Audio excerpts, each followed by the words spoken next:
Hello everyone, welcome back to GK Today. This is Sia and very good morning. Hope everyone is doing fine. So चलिए start करते हैं आज का session. And the most important thing, all these questions are part of daily 20 MCQ series which is available on GK Today application only. Right and आज के session में हम जो डिस्कस करने वाले हैं that is the government scheme PM Asha scheme. Recently इसमें कुछ अपडेट्स हुए हैं जिसको हम डिस्कस करेंगे। एमएसएमई से रिलेटेड बजट में क्या मेंशन रहा उससे रिलेटेड एक क्वेश्चन को हम यहाँ पे कवर करेंगे। स्पोर्ट्स न्यूज में जेकॉब किपलिमर, इंटरनेशनल अफेयर्स में east fusion energy reactor, earthquake swum and many more. So start करते हैं and the first question of the day is the first is what is the primary objective of the PM Asha scheme? So PM Asha scheme का primary objective क्या है? Answer is option number D, to ensure remunerative prices for farmers produce. So basically farmer का जो main product है the crop उसके लिए एक beneficial and supportive price को ensure करना यह primary objective है PM Asha scheme का। And recently इसे extend किया गया है 25 and 26 तक farmers को support provide करने के लिए and that's why यह scheme अभी news में रही, right? ओरिजिनली इस स्कीम को 2018 में लॉन्च किया गया था। पीएम आशा स्कीम का जो फुल फॉर्म है प्रधानमंत्री अन्नदाता आय संरक्षण अभियान, और बेसिकली इस स्कीम के तहत जो फेयर प्राइसेस है उन्हें इंश्योर किया जाता है सो दैट जो फार्मर्स का एसेंशियल प्रोडक्ट है द कमोडिटी उसके लिए जो प्राइस है उसे स्टेबलाइज किया जा सके। और इस स्कीम के तहत जो गवर्नमेंट ऑफ इंडिया है बेसिकली द सेंट्रल गवर्नमेंट वो फुल्ली प्रोक्योरमेंट देखेगी, खरीदारी देखेगी तूर उड़द एंड मैसूर दाल का 24-25 फिस्कल ईयर के लिए सो दैट जो डोमेस्टिक प्रोडक्शन है उसे एनहांस किया जा सके, राइट। सो पीएम आशा स्कीम के 3 पॉइंट्स फिलहाल न्यूज में रहे एंड एक्सटेंड किया गया दैट्स व्हाई यह न्यूज में रही, but it is not the full detail. So basically जब पीएम आशा स्कीम को 2018 में लॉन्च किया गया था तब लॉन्च किए गए थे the 3 components of PM Aasha. So basically जो फर्स्ट कंपोनेंट है that is price support scheme called PSS. So इस कंपोनेंट के तहत जो सेंट्रल गवर्नमेंट है वो फार्मर्स से डायरेक्ट परचेज को देखेगा और बेसिकली फोकस किया जाएगा पल्सेस पे, ऑयल सीड पर एंड खोपरा। और कौन देखेगा ये प्रोक्योरमेंट सेंट्रल गवर्नमेंट की तरफ से NFED and FCI. FCI that is food corporation of India and NFED ये एक मार्केटिंग फेडरेशन है जो national agricultural marketing federation something it is. So marketing federation and food corporation of India यह दोनों मिलकर डायरेक्ट परचेज को देखेंगे pulses की, ऑयल सीड्स की एंड खोपरा की। और इस प्रकार जो सेंट्रल गवर्नमेंट है वो फार्मर्स को सपोर्ट प्रोवाइड करेगी ऑफ मिनिमम सपोर्ट प्राइस। और इस प्रकार जितना भी खर्चा होगा स्टोरेज के लिए, खरीदने के लिए और जो लॉस होगा वो सेंट्रल गवर्नमेंट के हिस्से आएगा। So that is the price support scheme the first component. Loss किस प्रकार से होगा? सो बेसिकली अगर मिनिमम सपोर्ट प्राइस आप फार्मर को दे रहे हैं लेकिन मार्केट में जाकर उस क्रॉप का जो प्राइस है वो गिर जाता है तो लॉस सेंट्रल गवर्नमेंट को होगा और वो ही इसे देखेगा। The second component is about the PDPS, the price deficiency payment scheme. So इस कंपोनेंट के तहत जो फार्मर है वो फ्री है, वो किस प्रकार भी अपनी जो क्रॉप है उसे बेच सकता है। लेकिन इसके तहत जो गवर्नमेंट ऑफ इंडिया है सेंट्रल गवर्नमेंट वो फार्मर को बस इतनी सी हेल्प प्रोवाइड करेगी कि आप मार्केट में जाकर अपनी फसल को बेचो। इन केस आपकी जो फसल है वो हमारी दी गई प्राइस से कम प्राइस पर बिकती है तो जितना लॉस आपको हुआ है उतना हम आपके बैंक अकाउंट में डाल देंगे।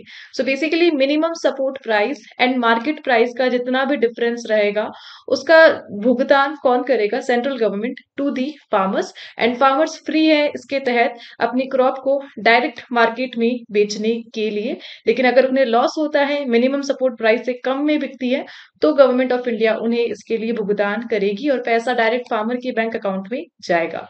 एंड जो थर्ड कंपोनेंट है that is for the private sector and जितने भी स्टॉकिस्ट है the pilot of private procurement and stockist scheme that is पीपीएसएस।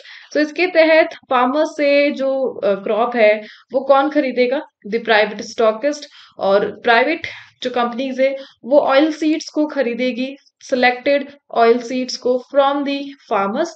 और इस प्रकार ये 3 कंपोनेंट है that is the PSS price support scheme, price deficiency payment scheme PDPS, and pilot of private procurement and stockist scheme, right?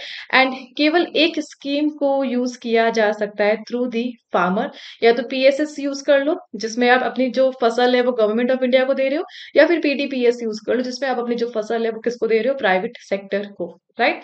That is all about the PM Asha scheme. Hope ये आपको clear हो चुका है। Now let's move to the next question. So scheme की बात की जा रही है एंड उसी से रिलेटेड कुछ फर्दर क्वेश्चंस को हम यहाँ पर डिस्कस कर रहे हैं, and that is Prasad scheme was launched by which ministry. So tourism sector के लिए है, यह मिनिस्ट्री ऑफ टूरिज्म ने इसे लॉन्च करा है, एंड मिनिस्ट्री ऑफ टूरिज्म के जो कैबिनेट मिनिस्टर है that is Gajendra Singh Shekhawat and the Prasad scheme, right? Recently which state government has launched Him Unnati scheme to boost natural farming. So Him Unnati scheme को किसने लॉन्च करा है? सो हिमाचल प्रदेश ने लॉन्च करा है द हिम उन्नति स्कीम को, right? Next is centralized pension payment scheme CCPS is implemented by which organization? So CCPS को किसने implement करा है? So इसे EPFO ने implement करा है, the Employees Provident Fund Organization, EPFO, right? The next is Beti Bachao Beti Padhao scheme, which was recently seen in news, was launched in 2015 at which place? So काफी time हमने discuss करा है, हरियाणा में इसे launch किया गया था exactly Panipat में 2015 में, right? And the PM Janman scheme, which was seen in news, is associated with which category of people? So PM Janman scheme यह किससे associated है? So PVTG group, the particularly vulnerable tribal group, इससे associated है the PM Janman scheme, right? The next is which ministry launched the production linked incentive scheme for specialty steel, the PLI scheme 1.1, और इसे launch करा है the ministry of steel and heavy industries ने, and that is PLI scheme, right? और इसके लिए जो cabinet minister है and that is HD Kumar Swamy, right? Let's move to the next question, and the next is what is the name of the newly launched scheme that provides collateral free loans to MSMEs? So MSMEs के लिए union government ने budget में एक scheme को launch किया था, and इस scheme का नाम है the option number a mutual credit guarantee scheme, right? So 25-26 budget की हाईलाइट रहा the mutual credit guarantee scheme, जिसके तहत जो सेंट्रल गवर्नमेंट है वो 100 CR तक का लोन प्रोवाइड करेगी MSMEs को, और इसके लिए no security, basically collateral free loan यह रहने वाला है। लेकिन इसकी एक शर्त है कि 75% जो लोन अमाउंट होगा उसे केवल मशीनरी एंड इक्विपमेंट की परचेज पर एक्सपेंड किया जाएगा, and the other thing is कि 60% गारंटी को कवर करेगा NCGTC। NCGTC it is stand for national credit guarantee trustee company limited. 2014 में इस बॉडी को स्टार्ट किया गया था, जो कि गारंटी प्रोवाइड करती है, और इस स्कीम में भी ये 60% गारंटी ऑफर करेगी MSMEs को अपने लोन के लिए, राइट? और इसके लिए कंडीशन क्या है, एलिजिबिलिटी क्या है? सो बेसिकली ऐसे MSMEs इसके लिए एलिजिबल है इस लोन के लिए जिनके पास एक वैलिड उद्यम रजिस्ट्रेशन नंबर होगा, एंड इसका जो 75% ऑफ लोन है वो केवल इक्विपमेंट और मशीनरी पर यूज किया जाएगा as per the mutual credit guarantee scheme, right? So basically budget की बात की जा रही है, उसी से रिलेटेड कुछ फैक्ट्स को हम यहाँ पर रिवाइज करेंगे जो हमने लास्ट सेशन में डिस्कस किए थे। सो बजट 25-26 का जो टोटल एक्सपेंडिचर है वो कितना रहा था? 50.65 लाख CR, जो कि 14.2% है GDP का। और ये जो टोटल एक्सपेंडिचर भी यह भी दो पार्ट्स में डिवाइडेड है, revenue expenditure and capital. Revenue में 39.44 लाख CR का है, जबकि कैपिटल एक्सपेंडिचर 11.21 लाख CR का है, राइट? इसी के साथ जो 4 इंजिन्स थे उन्हें डिस्कस किया गया था बजट में, that is agriculture, MSME, investment and export, right? Nirmala Sitharaman ने इसे प्रेजेंट किया, we all. And the thing is कि जो बजट वर्ड है ये हमारे कॉन्स्टिट्यूशन में कहीं भी यूज नहीं किया गया है, बट इसके लिए एक आर्टिकल है, but that article is associated with the statement annual financial statement. So basically हमारे कॉन्स्टिट्यूशन में बजट को एनुअल फाइनेंशियल स्टेटमेंट के नाम से जाना जाता है, और इसके लिए जो एग्जैक्ट आर्टिकल है that is article 112, right? So budget से रिलेटेड आर्टिकल आपसे पूछा जाए तो आपको बताना है आर्टिकल 1112 एनुअल फाइनेंशियल स्टेटमेंट के नाम से। एंड बेसिकली बजट में एक कोट भी हाईलाइट रहा था जिसे निर्मला सीतारमन ने प्रेजेंट किया था अपने स्पीच में, द पीपल सेंट्रिक डेवलपमेंट। और इसके लिए इंस्पिरेशन कहाँ से मिली निर्मला सीतारमन को? तेलुगु पोइट श्री गुरजदा अप्पा राव। सो इनका नाम इंपॉर्टेंट है, श्री गुरजदा अप्पा राव। इनका कोट है, a country is not just its soil, a country is its people, emphasising people centric development. So Nirmala Sitharaman ने इसे यूज किया था बजट में, दैट्स वाई यह इम्पॉर्टेंट रहता है, राइट। इसी के साथ बजट में स्टेट वाइज क्या इनिशिएटिव देखने को मिले, हम एक बार समरी करेंगे उसके जस्ट। सो बेसिकली बिहार में क्या होने वाला है, बिहार में बजट के में ग्रीनफील्ड एयरपोर्ट पे फोकस किया जाएगा, वेस्टर्न कोशी केनाल को डेवलप किया जाएगा एंड मखाना बोर्ड को एस्टेब्लिश किया जाएगा बिहार में, राइट। कर्नाटका में क्या होने वाला है, as per the budget AI for education centre को डेवलप किया जाएगा and PM research fellowship at Indian Institute of Science, यह कर्नाटका का प्लान रहने वाला है बजट के अनुसार। तमिलनाडु में बेसिकली शिप बिल्डिंग क्लस्टर पे फोकस किया जाएगा एंड अर्बन चैलेंज फंड पर फोकस किया जाएगा। पंजाब एंड हरियाणा पे पल्सेस मिशन को लॉन्च किया गया है एंड मोर क्रेडिट ऑफर किया जाएगा फार्मर्स के लिए। एंड जितने भी नॉर्थ ईस्ट स्टेट्स है उनके लिए बेसिकली असम में न्यू यूरिया प्लांट को ओपन किया जाएगा एंड फिशरीज डेवलपमेंट पे फोकस किया जाएगा and many more, right. Now let's move to the next question. So budget की बात की जा रही है यहाँ पे, बजट से रिलेटेड ही कुछ फर्दर क्वेश्चंस को हम यहाँ पे डिस्कस करने जा रहे हैं। बेसिकली हम फरवरी के क्वेश्चंस को ही फोकस करेंगे। What is the primary objective of the Grameen Credit Score Scheme announced in Union Budget 2025? So इसका ऑब्जेक्टिव क्या है? जो एसएचजी विमेन एंटरप्रेन्योर्स है उनके लिए फाइनेंशियल इंक्लूजन को प्रमोट करना एंड इस प्रकार वुमेन्स एंटरप्रेन्योर्स जो कि सेल्फ हेल्पिंग ग्रुप से एसोसिएटेड है उनके लिए ग्रामीण क्रेडिट स्कोर स्कीम को अनाउंस किया गया। नेशनल जियो स्पेशल मिशन, इसका प्राइमरी ऑब्जेक्टिव क्या रहेगा? सो जो लैंड रिकॉर्ड्स है अर्बन प्लानिंग के लिए उसे मॉडर्नाइज करना, एनहांस करना, यह मेन ऑब्जेक्टिव है। What is the name of the scheme? Recently announced in the union budget that aims to support farmers in 100 region and that is प्रधान मंत्री धन धान्य कृषि योजना 2025 में फर्स्ट टाइम इस प्रकार की स्कीम को लॉन्च किया गया है, राइट। एंड बेसिकली ये लास्ट बजट से रिलेटेड एक क्वेश्चन है और उस पर एक रिपोर्ट को रिलीज किया गया था। रिपोर्ट का नाम है state finances a study of budget of 24-25। So last budget था जो 24-25 का, उसके लिए एक रिपोर्ट आई थी और इसे किसने रिलीज करा? The reserve bank of India ने, आरबीआई ने, राइट। सो बेसिकली जितने भी क्वेश्चन है ये रिसेंट वाले हैं एंड ये है लास्ट बजट के है, सो अभी हम इसे डिस्कस यहाँ पे नहीं करेंगे। Let's move to the next question and the next is who has been appointed as the chief election commissioner in February 2025? So CEC कौन बने हैं recently? And that is the answer is option number A, Gyanesh Kumar. So Gyanesh Kumar को बनाया गया है the new CEC of India और इन्होंने किन्हें सक्सीड करा है? इन्होंने सक्सीड करा है राजीव कुमार को। और इस प्रकार एक 1988 batch IAS officer Gyanesh Kumar जो कि केरला से एसोसिएटेड है और अदर कमिश्नर से सीनियर है और इन्हें कहा जाएगा the chief election commissioner of India. और इसी के साथ विवेक जोशी इन्हें अपॉइंट किया गया है एज इलेक्शन कमिश्नर और ये जो अपॉइंटमेंट है 2023 इलेक्शन कमिश्नर एक्ट के तहत पहली बार की गई है। सो इम्पोर्टेंट है विवेक जोशी का नाम बिकॉज 2023 इलेक्शन कमिश्नर एक्ट को पहली बार यूज किया गया और इसको यूज करके विवेक जोशी की अपॉइंटमेंट हुई है, राइट। कुछ अदर स्टैटिक पार्ट को हम कवर करते हैं that is related with chief election commissioner. So India के जो पहले चीफ इलेक्शन कमिश्नर है वो कौन है? And the answer is Sukumar Sen, right.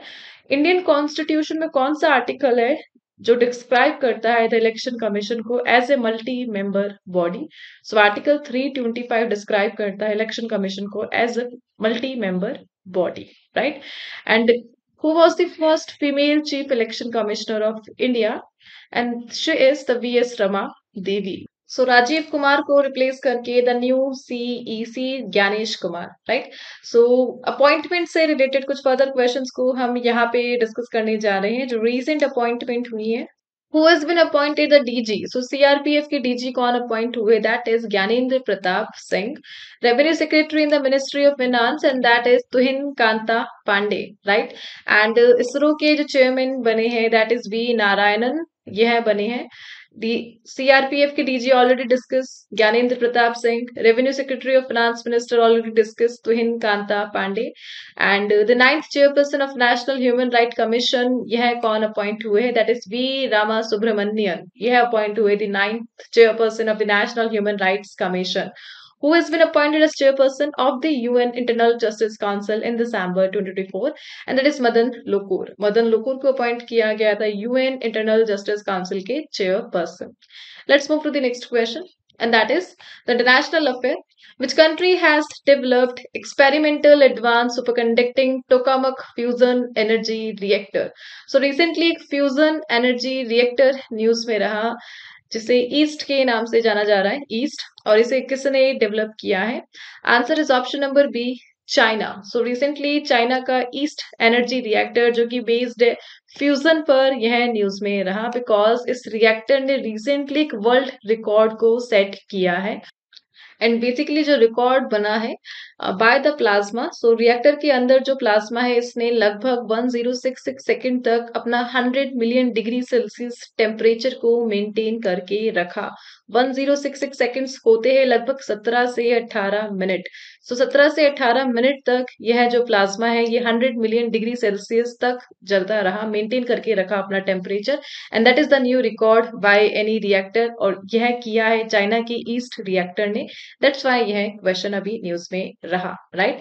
East important है बिकॉज एक सुपर कंडक्टिंग टोकामक है यह, जो कि न्यूक्लियर फ्यूजन पर बेस्ड है और क्लीन एनर्जी को एम करना इसका टारगेट है. बेसिकली यह जो रिएक्टर है ये जो सन एनर्जी प्रोटेक्शन मॉडल है उसको मिमिक करके बनाया गया है. सन जिस प्रकार से एनर्जी देता है पूरे ब्रह्मांड को, उसी को मिमिक करके एक रिएक्टर को बनाया गया है सो दैट उससे एनर्जी को रिलीज किया जा सके हाइड्रोजन एटम्स को फ्यूज करके, राइट. एंड इसका एक मेन एडवांटेज क्या है कि फ्यूजन के कारण जो रेडियो एक्टिव वेस्ट है वो जनरेट नहीं होता, unlike the nuclear fission. And यहाँ पर टोकामक वर्ड को यूज किया जा रहा है. बेसिकली टोकामक होता क्या है, एक डोनट शेप मशीन है जिसके अंदर होता है plasma. And the third point is it uniquely uses both toroidal and poloidal magnetic field to confine plasma. So basically इस ईस्ट रिएक्टर ने दोनों टाइप के मैग्नेटिक फील्ड को यूज किया है और इस प्रकार अपने जो पोजीशन है उसे मेंटेन करके रखा गया, स्टेबिलिटी को बना के रखा गया इस ड्यूअल मैग्नेटिक फील्ड को यूज करके, right. Let's move to the next question, and that is Javelin anti-tank guided missile has been developed by which country? So recently Javelin anti-tank guided missile यह news में रहा because India and USA दोनों मिलकर इसे को produce करेगा and procurement को देखा जाएगा. सो यूनाइटेड स्टेट की मिसाइल है यह exactly Javelin anti-tank guided missile, and United state India के साथ कोलैबोरेट करके इस पर काम कर रहा है सो दैट इसकी जो परचेजिंग पावर है उसे एनहांस किया जा सके. एक पोर्टेबल मिसाइल है और हैवी जो आर्मर व्हीकल है उन्हें ये डिस्ट्रॉय कर सकता है. किसने इसे डेवलप करा है? रेयरटन एंड लॉकहीड मार्टिन ने इसे डेवलप किया है और tank, military vehicles, bunkers and helicopters के अगेंस्ट में इस मिसाइल को यूज किया जाएगा, right. Let's move to the next question. Next is, which country has been placed under a state of emergency due to an earthquake swam in Feb 2025? So recently earthquake swam के कारण state of emergency को declare किया गया है and that country is Greece. So recently Greece ने announce करा है state of emergency. इसके आसपास के जो island है just like Santorini Island, Ios, Amorgos, Anafi, यहाँ पर स्मॉल साइज के अर्थक्वेक को डिटेक्ट किया जा रहा है और इसके कारण स्टेट ऑफ इमरजेंसी को यहाँ पर डिक्लेयर किया गया. काफी टाइम से हम चर्चा कर रहे हैं कि सेंटोरिनी आइलैंड पे अर्थक्वेक देखने को मिला, कैनबेरा आइलैंड पे देखने को मिला एंड एग्जैक्टली जो मेडिटेरियन सी के जो आइलैंड्स है वहां पर देखने को मिल रहे हैं दी भूकंप एंड दैट्स वाई ग्रीस ने फाइनली यहाँ पर स्टेट ऑफ इमरजेंसी को डिक्लेयर किया है. बेसिकली यहाँ पर अर्थक्वेक स्वयं की बात की जा रही है. होता क्या है, यह स्मॉल अर्थक्वेक होते हैं जो काफी शॉर्ट टाइम के लिए स्टार्ट होते हैं लेकिन कोई मेजर शॉक का रीजन यह नहीं बनते हैं. सो मेजर शॉक इनके कारण कोई बहुत बड़ा डिस्ट्रक्शन नहीं हो रहा, जस्ट स्मॉल मूवमेंट फील होता है. और इसका रीजन क्या है? इसका रीजन है साइस्मिक एनर्जी जो कि ग्रेजुअली रिलीज होती है और जियोथर्मल एरियाज में ऑफन देखने को मिलते हैं दी अर्थक्वेक स्वैप, और इसी के कारण ग्रीस के एरिया ने रिसेंटली स्टेट ऑफ इमरजेंसी को डिक्लेयर किया। सो एक स्टैटिक क्वेश्चन को हम यहाँ पर कवर करते हैं, that is what is the term for the instrument used to measure the magnitude of earthquake. So भूकंप की जो मैग्नीट्यूड है उसे किस प्रकार मेजर किया जाता है।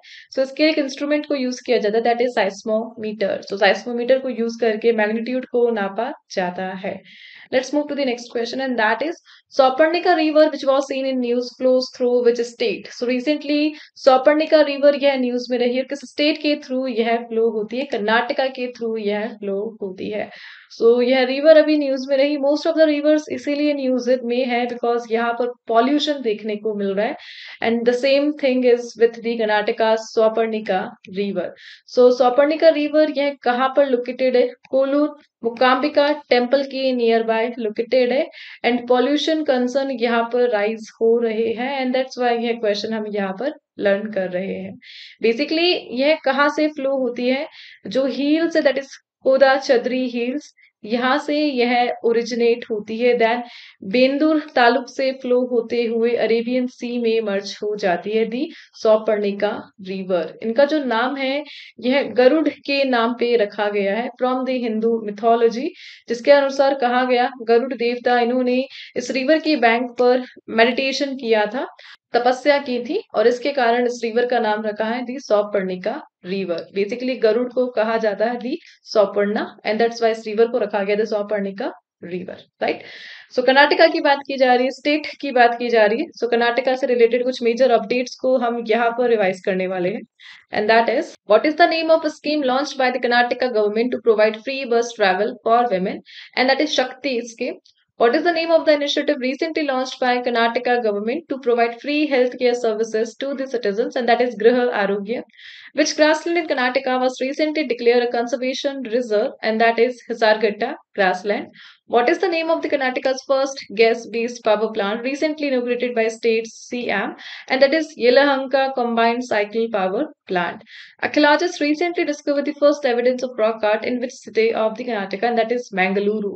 मैंगलुरु में देखने को मिले the first evidence of rock art recently. Let's move to the next question. Agricultural and processed food products export development authority APEDA works under which ministry?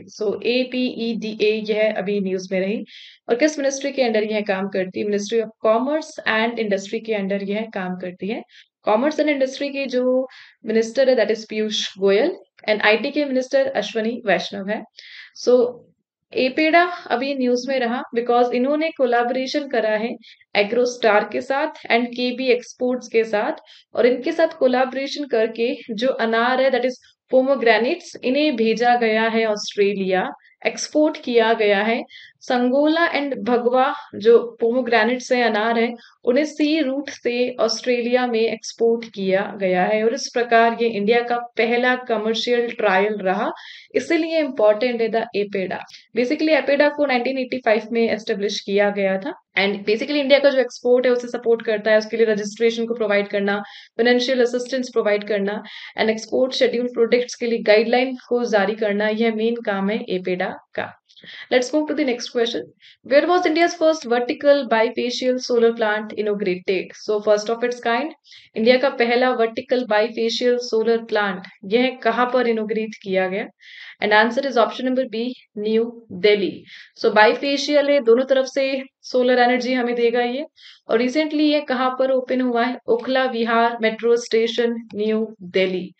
Recently 1 megawatt rooftop solar plant को install किया गया eight खेबर पास depot, और इसमें use किए गए the bifacial panel जो sunlight को capture करके दोनों तरफ से एनर्जी प्रोवाइड करेंगे और पावर जनरेट करेंगे, और इसके लिए एक टेक्निक को यूज किया जाता है that is metro viaduct. Metro viaduct technique को यूज करके यह दोनों तरफ से हमें एनर्जी देंगे, एंड इस प्रकार जो एक्स्ट्रा लैंड है वो यूज नहीं की जाएगी। It is the main advantage of bifacial panels, more power and less land, right.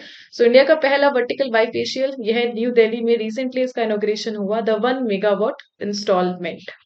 Let's move to the next question, and that is which country won the Asia Mixed Team Badminton Championship 2025 title? Recently sports से related update, Asia Mixed Team Badminton Championship हुआ, और इसे किसने जीता? Indonesia ने इस title को clinch किया, हराया किसे? चाइना को हराया है। सो चाइना को डिफीट करा 3-1 के स्कोर से फाइनल मैच में। ये इवेंट कहाँ पर होस्ट किया गया था? चाइना में होस्ट किया गया था, एग्जैक्टली चिंगदाओ में। एंड जापान एंड थाईलैंड दोनों ने ब्रॉन्ज मेडल इस इवेंट में जीते, the Asia mixed team badminton championship. And with respect to India, so semifinals में इंडिया जापान से डिफीट हो चुका था इस गेम में, right. So badminton Asia confederation arrange करती है the Asia mix team badminton championship और ओनली एशिया रीजन को यह कवर करती है। Let's move to the next question. So sports से रिलेटेड कुछ क्वेश्चंस को हम यहाँ पे रिवाइज करने जा रहे हैं, and that is Durand cup, यह किससे एसोसिएटेड है? फुटबॉल से। मेंस जूनियर हॉकी कप, इसे किसने होस्ट करा? इंडिया ने। शिखर धवन, इन्होंने रिटायरमेंट अनाउंस करा, क्रिकेट से एसोसिएटेड है। 24th राष्ट्रीय वनवासी क्रीड़ा प्रतियोगिता, यह कहाँ पर हुई थी? एंड रायपुर में यह हुई थी, Raipur. Eega स्वातिक recently von French open, यह किससे बिलोंग करती है? पोलैंड से यह बिलोंग करती है। ओलंपिक ई स्पोर्ट्स गेम को कौन होस्ट करते नजर आएगा 2027 में? Saudi Arabia. And world deep shooting championship, यह कहाँ पर हुई थी? हनोवर, जर्मनी में। Let's move to the next question, and that is, which bank became the first Indian bank to implement compliance for the Digital Personal Data Protection Act? So, first type of its kind का question है यह। Axis bank बना है India का एक ऐसा पहला bank जिसने फोकस किया है प्रिवेसी पर। सो बेसिकली इन्होंने कंप्लाई करा है, सहयोग किया है किसके साथ? Digital personal data protection act के साथ 2023, और इस प्रकार पार्टनरशिप की गई किसके साथ? प्रीवी के साथ। और इस एक्ट को यूज करके इंडिया का पहला बैंक बना है एक्सिस बैंक, जिन्होंने लीगली डिजिटल पर्सनल डेटा के साथ सहयोग करने के लिए अनाउंसमेंट किया है। बेसिकली जो प्रिवेसी है ये 22 लैंग्वेजेस में नोटिस प्रोवाइड करेगी, एंड इसके लिए कंसेंट रिक्वायरमेंट होंगे माइनर्स के लिए। इस प्रकार एक्सिस बैंक का डेडिकेशन शो होता है इससे कि किस प्रकार वो कस्टमर प्राइवेसी के लिए डेडिकेटेड है। एथिक्स एंड ट्रांसपेरेंसी को बनाए रखना इनका मेन ऑब्जेक्टिव है। Let's move to the next question. Next is Jacob Kiplimo, who recently set the new world half marathon record, belongs to which country? So Jacob Kiplimo यह किस country से associated है? इन्होंने अभी रिसेंटली खुद का ही record तोड़ा है। Answer is option number, Uganda से एसोसिएटेड है। सो प्लेयर फ्रॉम उगांडा, और इन्होंने सेट करा एक new world half marathon record, कहाँ पर? बार्सिलोना में। इनका जो रिकॉर्ड है 56 मिनट 42 सेकेंड का है, जो लास्ट रिकॉर्ड होल्डर है उससे 48 सेकेंड कम है। और इनसे पहले जिन्होंने रिकॉर्ड सेट करा था, that is the Ethiopia's player, that is Yomif Kejelcha. So I think Kejelcha it is. Ethiopia के जो योमेफ के है, इन्होंने रिकॉर्ड बनाया था the last world half marathon record, और इन्हीं के रिकॉर्ड को 48 सेकंड से ब्रेक करके इन्होंने नया रिकॉर्ड बनाया 56 मिनट 42 सेकंड का, the new world half marathon record in Barcelona. That's why यह न्यूज में रहे। जेकॉब किप्लिमो फ्रॉम उगांडा, और एक सिंगल प्लेयर के द्वारा बिगेस्ट इंप्रूवमेंट है, बिकॉज इनसे पहले न्यू वर्ल्ड हाफ रिकॉर्ड का नाम इन्हीं के पास था। अगेन इन्होंने इस हाफ मैराथन रिकॉर्ड को अपने पास अचीव करवाया 48 सेकंड से तोड़कर, एंड दैट्स व्हाई यह न्यूज में रहे, राइट। सो इस सेशन को हम यहाँ पर एंड कर रहे हैं आज। कुछ भी प्रॉब्लम है then please let me know in the comment box. If there is any issue with the speed या मेरे फ्लो में कुछ भी इशू है, let me know in the comment box. So मिलते हैं नेक्स्ट सेशन के साथ। Till then please do revision. And आज के जो क्विज के टॉपिक है that is related with the art and culture current affair. So screen पर कुछ क्वेश्चंस आपको शो हो ही रहे हैं, एंड इनका आंसर आपको कमेंट बॉक्स में प्रोवाइड करना है। सो मिलते हैं, टेक केयर।